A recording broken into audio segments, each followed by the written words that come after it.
Hello, folks, and welcome to the Thursday, April 20th, 2023 meeting of the KCP-Edge community.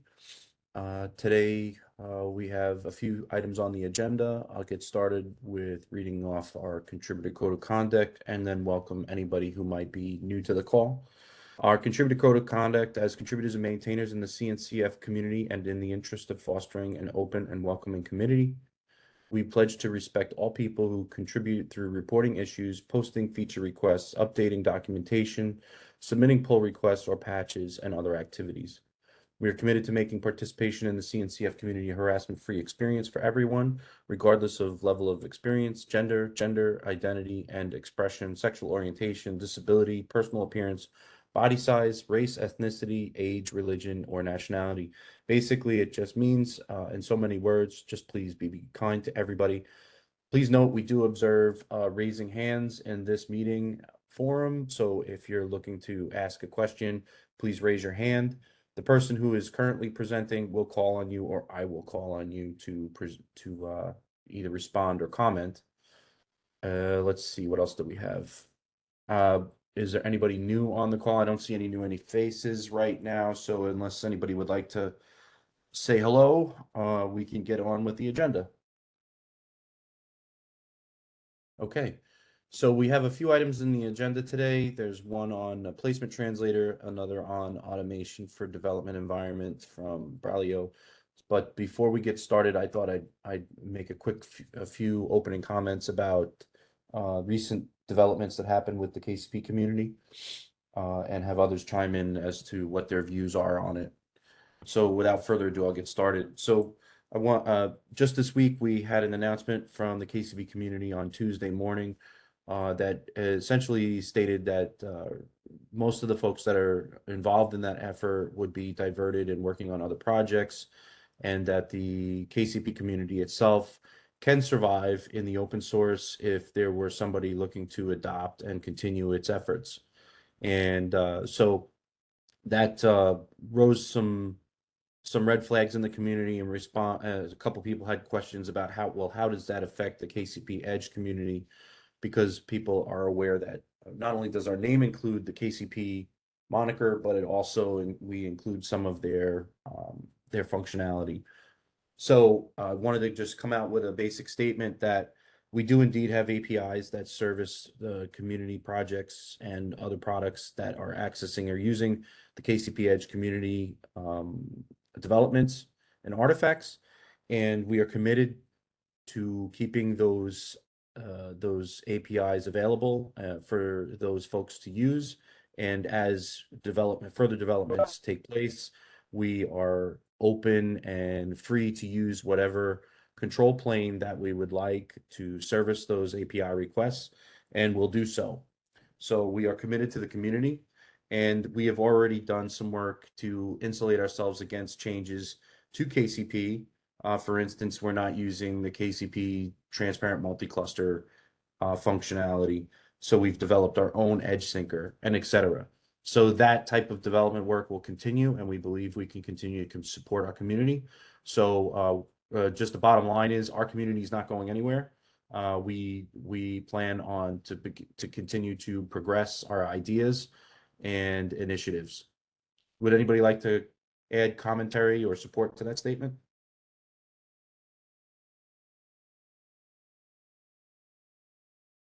All right, let's leave it at that. Mike, are you available to talk about placement translator developments, or Yes, I am. would you like? Okay, go ahead. Yeah. So I've been working on this for a while, and over the past week, it's gotten to mostly working state. We can now run end-to-end scenarios. We have the edge syncer from TRL and the placement translator and the mailbox controller and the scheduler. So those are all the main pieces. Let me share here some stuff. Let's try Firefox. So I have updated the example scenario to incorporate the fact that the placement translator runs and the edge syncer runs.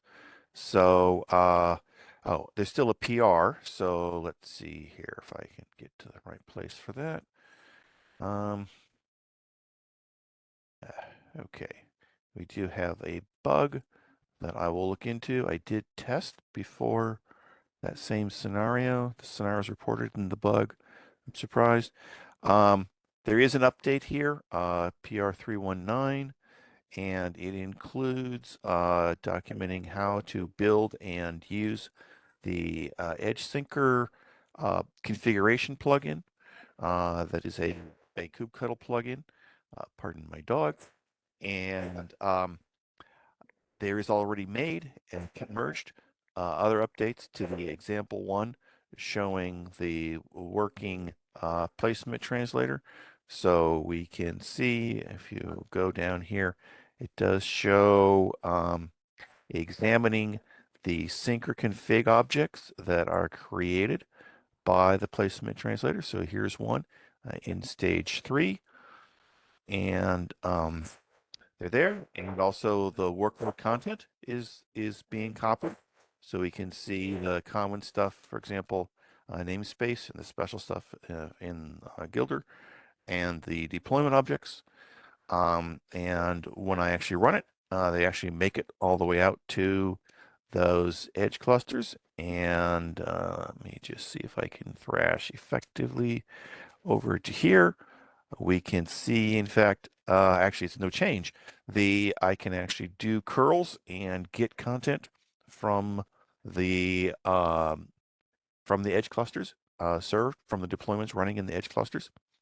So just an update. There's it's basically working. There are some limits. It is documented in the placement translator. There are some design details not specified in the outline. So here I've specified the current rendition of those design details. I think the most interesting one is in the outline. It is not specified exactly what we mean by desired state, and that can get a little bit tricky and challenging. So I wrote down here exactly what the current implementation treats as the desired state that is propagated from center to edge. I think perhaps the most debatable part of this, I mean, it is challenging to write generic code that picks out the part that you want to propagate and not the part that you don't. So, for example, potentially problematic areas. One is owner references. Currently, this does not try to propagate owner references. This is a standard part of Kubernetes object metadata. The challenging part is the owner reference includes a UID, which is going to be distinct in each edge cluster.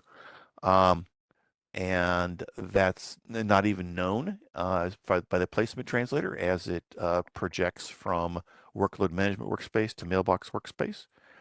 Other challenges include distinctive so-called sub-resources. The current policy is that this thing propagates everything except status, and that's potentially debatable. Other challenges also include in the individual labels and annotations, figure out which ones you want to propagate and which ones you don't. There's a particular policy articulated here, and again, that's just the current state. I'm sure we'll discover additional issues there. I'm beginning to think we may need this to be configurable to some degree. And anyway, that's where I'm at for now. So, Andy, I'm done presenting. Open for questions and comments. Excellent, Mike. Thank you. Questions or comments for Mike?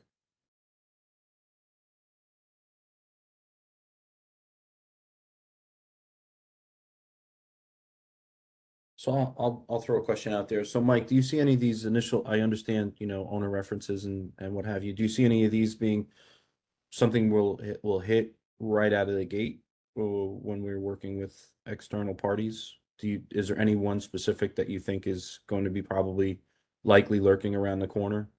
Not clear to me. So I would like us to actually do testing ASAP. Okay. Understood. Okay, great.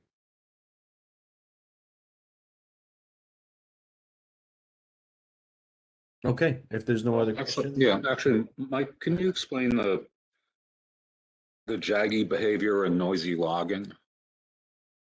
Right, sure.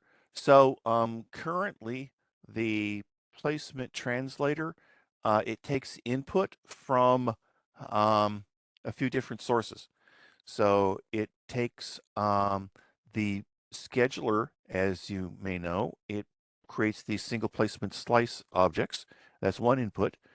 Um, the placement translator is also monitoring the content of the workload management workspace, monitoring various objects to evaluate the what predicates. But in the case where what says propagate the contents of a namespace, that monitoring is the logic that monitors that stops at the point of identifying the namespace. It does not identify the individual objects in that namespace.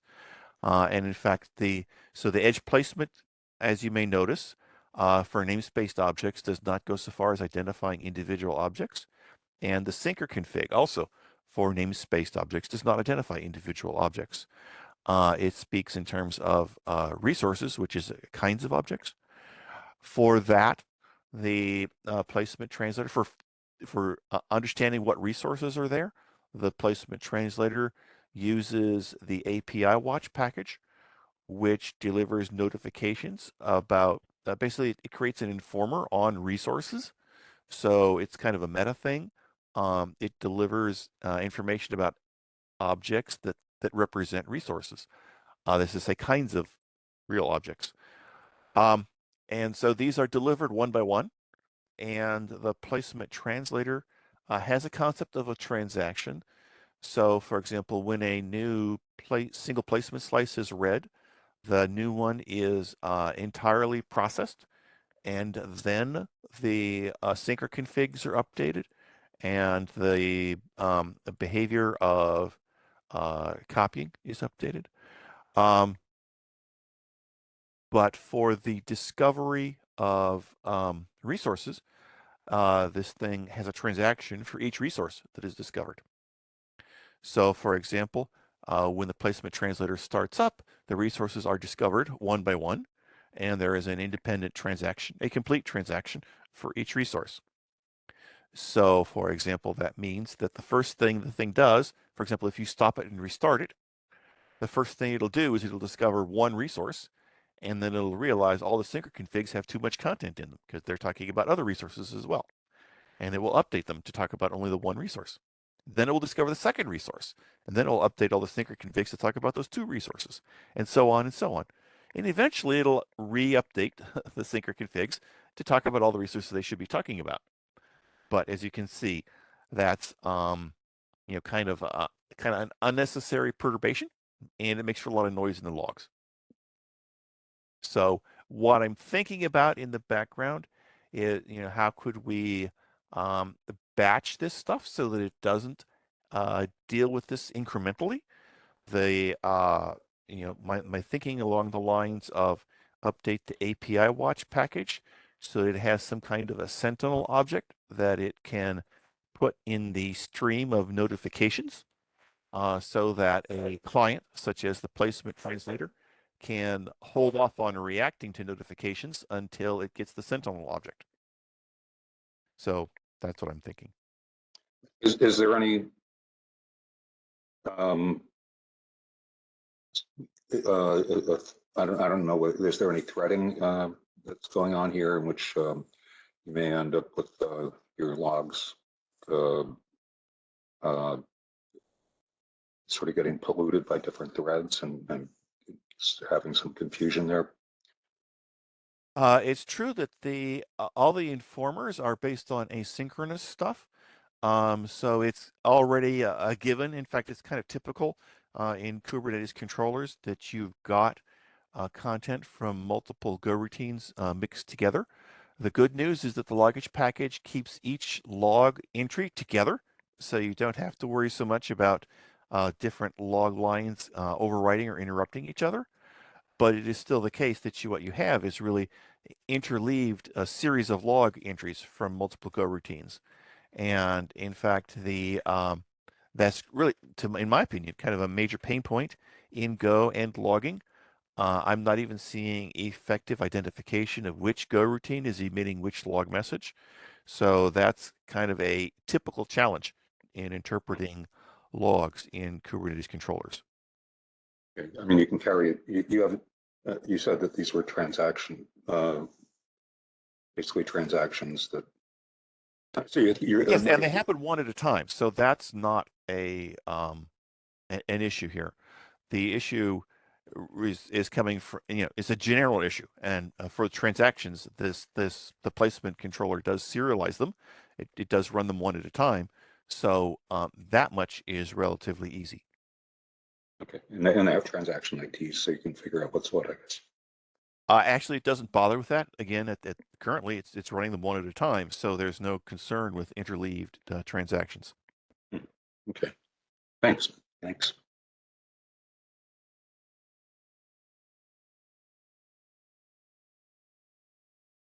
Any other questions or comments for Mike? All right, thank you, Mike. Great work here. Okay, Braulio, you're up next. Sure, just share my screen.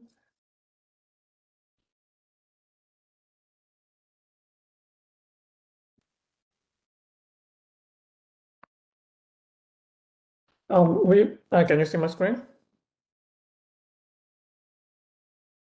Yes. Okay, great. So yeah, we made further improvements on our DMV environment.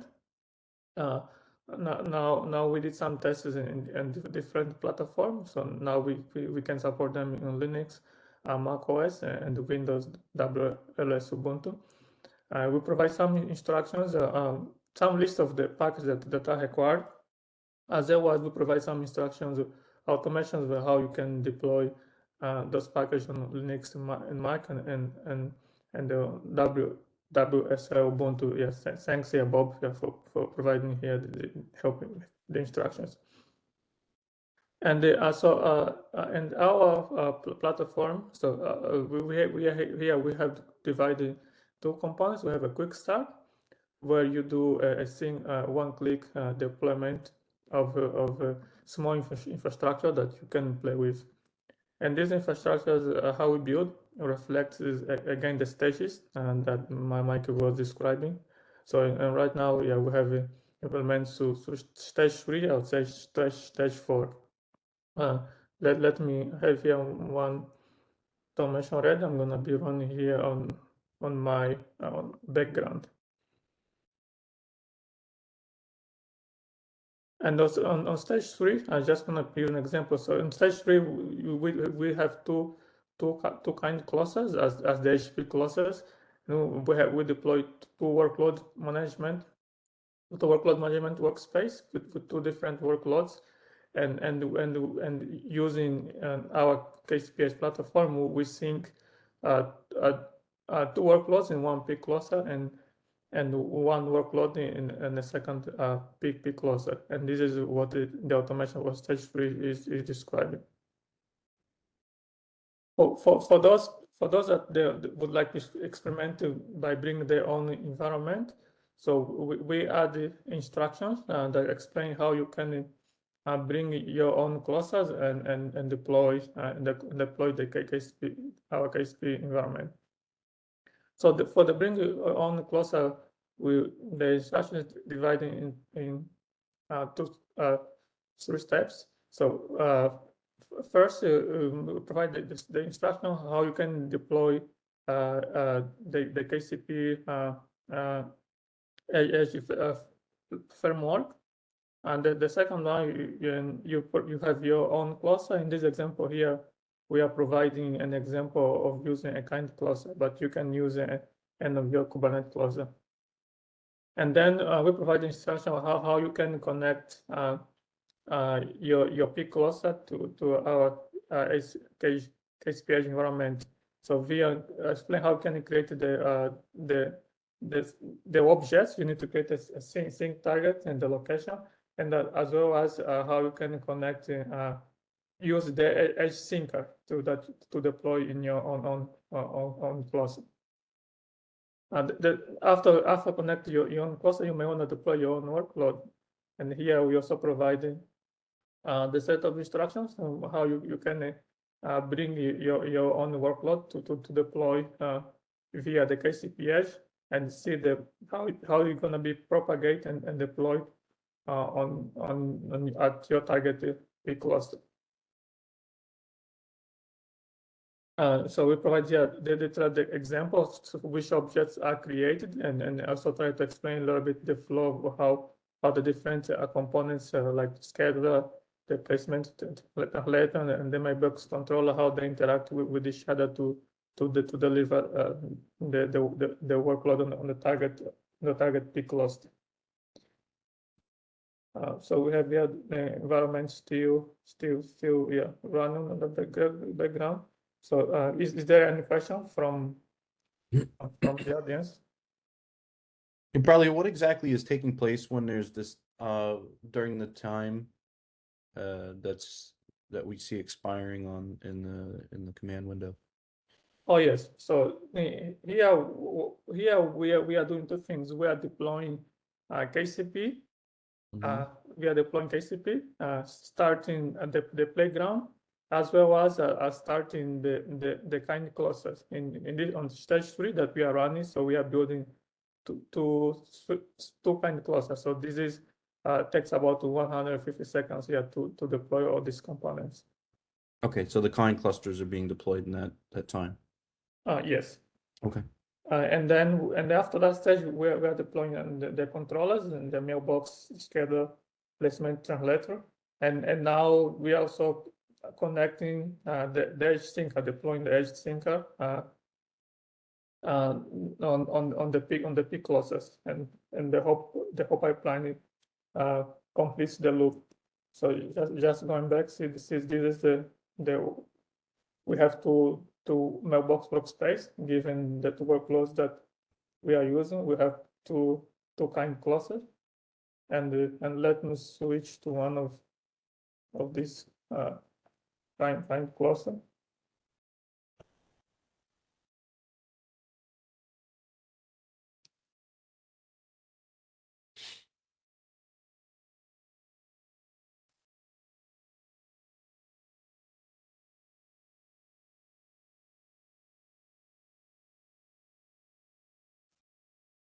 So we can see that the edge syncer is deployed on this kind of cluster, and we are using. Obviously, we have it. This is the workload name that we deploy is on the common namespace. And if I switch back to the second cluster that we call that user. So we can see that we have the edge syncer running, but in this case we deploy two workload. We say the common and the special. While on the first peak cluster we only deploy one workload using our KCP-Edge syncer. So now we have the whole end-to-end flow that you can experiment with, and also to understand how the KCP-Edge components interact with each other. Okay, this gets us to stage 3, correct? I believe this should be now stage 4, because I think stage 4 is just showing what's running on the peak cluster. Correct me if I'm wrong, Mike. You got it right. Okay. Is there anything in your instructions that indicates it's stage 3 only? I thought I saw that. Yes, on the instruction, I have seen stage 3 only, but after I saw Mike explaining, Okay. on his call, I believe, was after updates, we should be now stage 4. Okay, great. Well, to be clear, Andy, what's going on here is that as is written up in the example 1 markdown document, nothing actually happens in stage 4. It actually happened earlier. Stage 4 is looking at it. I just I broke things up into a series of stages just to have a relatively uncluttered picture for each stage. But stage 4 is only examining stuff that happened earlier. Right. I'm just trying to make sure that if we're going to point it out as an actual stage, then let's make sure that we show that we've advanced to that point in the dev env. for it. But yeah, I see what you're saying. Stage 3 is the actual physical, it's a actual deployment, and stage 4 is reviewing it. So maybe there's no change needed. No, I think it should be clear the alignment between that and the write-up. Okay, good. All right, then we agree. Looks great. Any questions for Braulio other than the ones I've asked?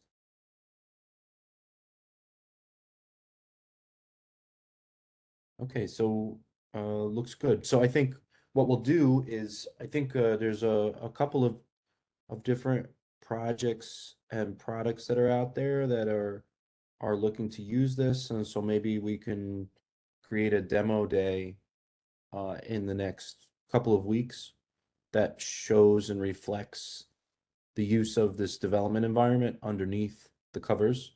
So let's see how that comes along. Maybe in the next week or two, we can put out a demo day.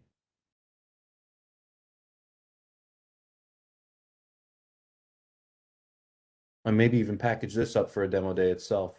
This probably deserves one of its own, right? Does anybody have any objection to that in the community? Okay, support, silent support. Okay, is there anything, thank you very much, Braulio. Yes, thank you. Okay, should we use this time to go over issues or PRs, or would the community like to close early? So raise your hand if you believe we should end the call at 1:30 or at this point. 1, 2, 3, 4. We have majority. Okay. 5. Thank you. Okay, so we'll close the call at this point. Thank you very much for your attendance. I'll go ahead and package this up and get this up on YouTube, and we'll see you again in 2 weeks. Thanks. Thank Bye. you.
Hello, Donna. How are you?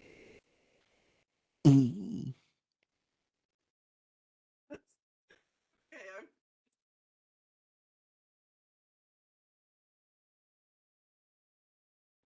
like kind of a mess, but I put in the one column I put like the total numbers because I thought, well, then they because it's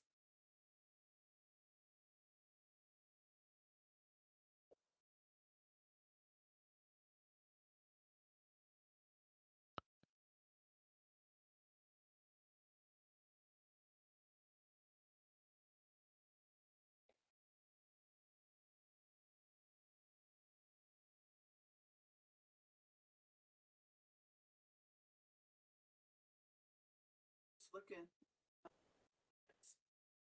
CO2. Let's see. Is it different from database change request? Oh, cool. Okay, this is much better.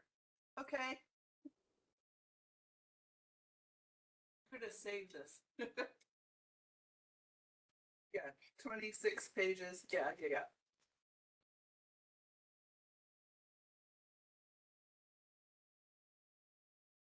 Um,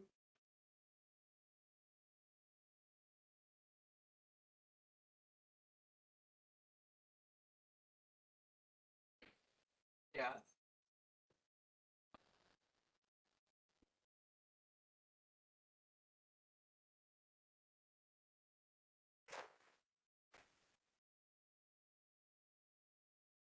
Correct.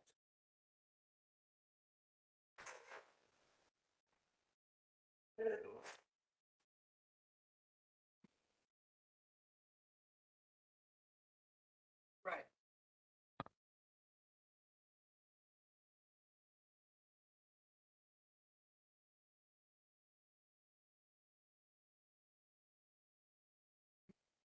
Yes.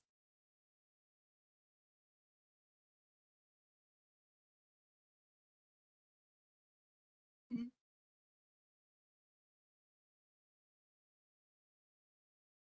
Gotcha.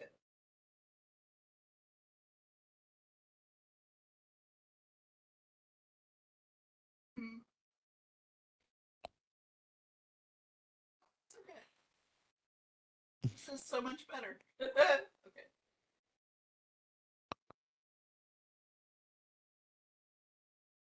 Right. Yeah. So that's like a new thing. Is it in here?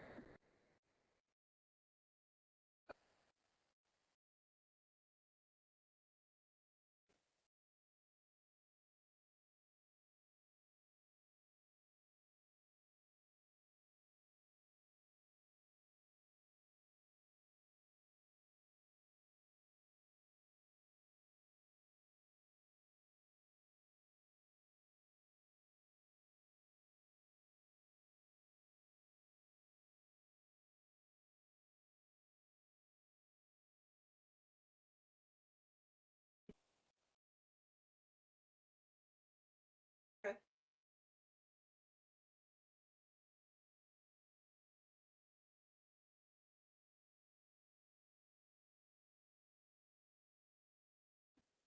Sure.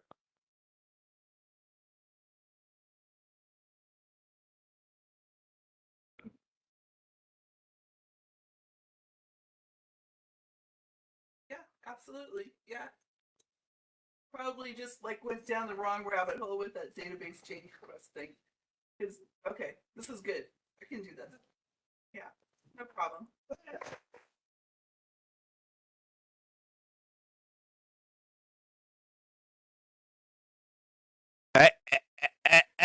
Lily, off of that.